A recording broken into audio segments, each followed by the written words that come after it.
histoire est arrivée à une jeune femme qui était divorcée d'un premier mariage et qui a élevé seule ses 2 filles. Elle avait eu le courage de se construire seule une maison en bois. Quelques années plus tard, elle rencontra un homme qui se montrait très agréable et prévenant envers elle.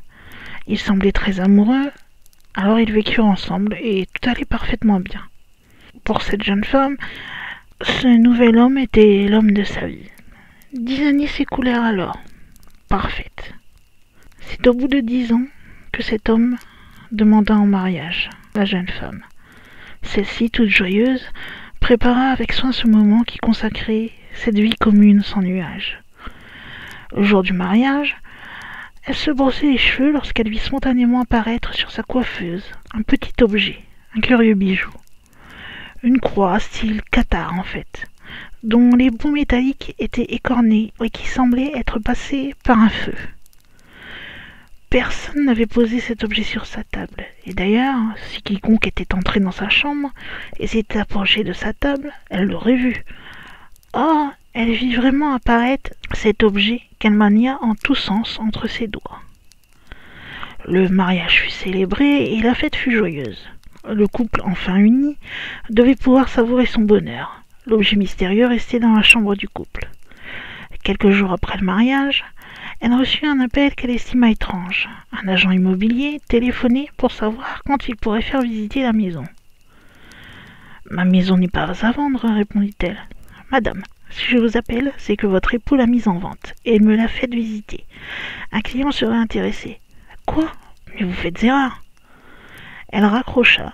Mais intriguée et mal à l'aise, elle se rendit devant la devanture de l'agence où elle vit les photos de la maison qu'elle avait seule construite de ses mains, bien avant de connaître son mari. Elle entra dans l'agence, rencontra le patron et lui expliqua que cette maison avait été construite par elle seule, sur un terrain dont elle seule avait hérité, et qu'en aucun cas elle ne l'avait mise en vente, ni n'avait été mise au courant. Elle demanda à voir le document que son mari avait signé. Il s'en fit remettre une copie, puis exigea le retrait de cette mise en vente. Elle demanda bien sûr des explications à son époux. Il ergota quelques arguties et elle lui fit savoir qu'en aucun cas elle ne vendrait le fruit de sa sueur et de ses larmes. Son mari, qui l'avait respectée et adulée pendant ces 10 années, se mit alors à la battre. Il lui dit des dettes de jeu, et cela ne faisait pas non plus partie de la personnalité avant le mariage. C'était un homme adorable jusque-là. Elle comprit que quelque chose ne tournait pas rond. Elle ne pouvait plus comprendre son époux, sa totale transformation en homme violent. Elle demanda le divorce et conserva sa maison. Elle garda aussi spontanément l'objet apparu, cette fameuse croix cathare tout juste sortie d'un bûcher. Un jour, lors d'un événement culturel, elle a raconté cette histoire à une amie. La façon dont son mari s'était transformé du jour au lendemain en monstre. Puis elle évoqua cette fameuse croix cathare.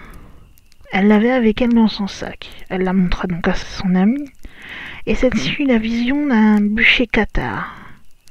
Cet objet avait apparemment appartenu à un important personnage cathare qui jeta une malédiction au moment de sa mise à mort. L'objet était désormais maudit, et le mal s'y était attaché. Transféré sur notre plan à travers les siècles, il était accompagné du démon qui s'en était emparé et qui dès lors posséda le mari, le faisant agir de façon violente, négative, en transformant sa personnalité, lui que personne n'avait jamais connu ni violent, ni joueur, ni trompeur. On lui demanda de ne plus transporter cet objet avec elle, de ne plus le toucher et de s'en débarrasser, de façon à neutraliser les énergies démoniaques. Et il fallait aboutir à la dépossession de son ex-mari. Une autre personne eut la même réaction que le conseil donné par l'ami et lui donna des pistes. Depuis, apparemment, cette jeune femme s'est délestée de cet objet maléfique.